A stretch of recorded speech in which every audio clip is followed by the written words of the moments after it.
எவ்வளோதான் விதவிதமாக ஸ்வீட்ஸ் வந்தாலும் ட்ரெடிஷ்னலான இந்த கேசரி ஒரு தனி சுவை தாங்க.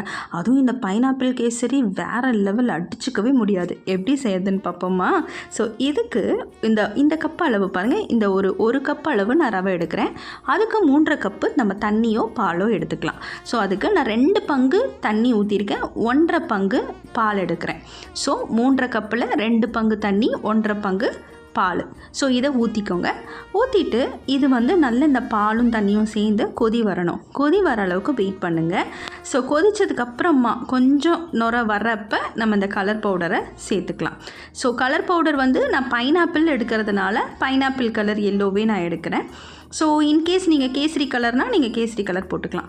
நான் இது டின்டு ஸ்லைஸ்டு இந்த பைனாப்பிள் எடுத்திருக்கேன். ஸோ பைனாப்பிள் போடுறதுக்கு ஃப்ரெஷ்ஷாக ஸ்லைஸ்டு கிடச்சிதுன்னா ரொம்ப சூப்பராக இருக்கும். ஸோ கண்டிப்பாக நீங்கள் போட்டுக்கோங்க. எனக்கு அவைலபிளாக இல்லாததுனால நான் டின்டு வாங்கினேன். ஸோ இப்போ பாருங்கள், நல்லா இப்போ கொதி வந்துருச்சு. நான் எடுத்த அந்த 1 கப்பு ரவையை இதில் நான் சேர்த்துக்கிறேன். ஸோ கெட்டி விடாது கிண்ட ஆரம்பிக்கணும்.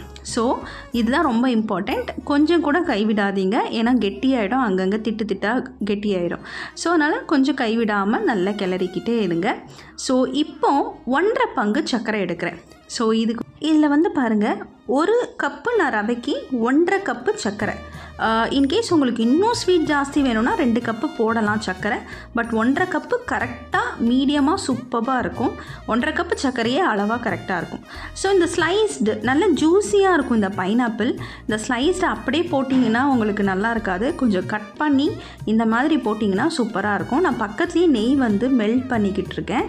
ஸோ இப்போ இது நீங்கள் கிண்டுறப்ப நெய் ஊற்றி கிண்டணும். இப்போ நெய் பார்த்திங்கன்னா 1 கப்பு ரவைக்கு 3/4 கப்பு நெய் எடுத்திருக்கேன். ஸோ இந்த 3/4 கப்பு நெய்யுமே உடனே ஆல் ஆஃப் த சடன் நீங்கள் ஒரே ஸ்ட்ரெச்சில் போடாதீங்க. கொஞ்சம் கொஞ்சமாக, அதாவது டைம் இன்டர்வல் விட்டு நீங்கள் கிளறணும். ஏன்னா இப்போ பாருங்கள், நான் ஊற்றின இந்த கீ ஃபஸ்ட்டு மேலே தழும்புச்சு, அதுக்கப்புறம் கொஞ்சம் கொஞ்சமாக அது இழுக்க ஆரம்பிக்கும்.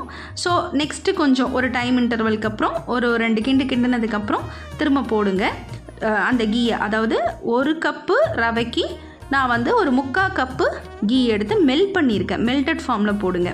நெக்ஸ்ட்டு நான் அந்த 1/4 பங்கு இருக்கிறப்ப இந்த கேஷ்யூவை அதில் நான் வறுத்துக்கிட்டேன்.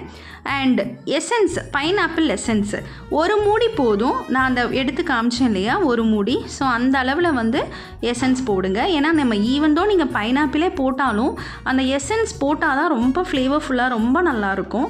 ஸோ பாருங்கள், இந்த கீ நல்லா மிதக்க எவ்வளோ லூஸாக இந்த கன்சிஸ்டன்சி பார்த்திங்கன்னா கடைசி வரைக்கும் இதே கன்சிஸ்டன்சியில் தாங்க இருக்கும். சில பேருக்கு பார்த்திங்கன்னா இந்த கேசரி கிண்டி வச்சு அந்த ஃபஸ்ட்டு கொஞ்ச நேரத்துக்கு லூஸாக அந்த நம்ம எடுக்கிற பதத்தில் இருக்கும்.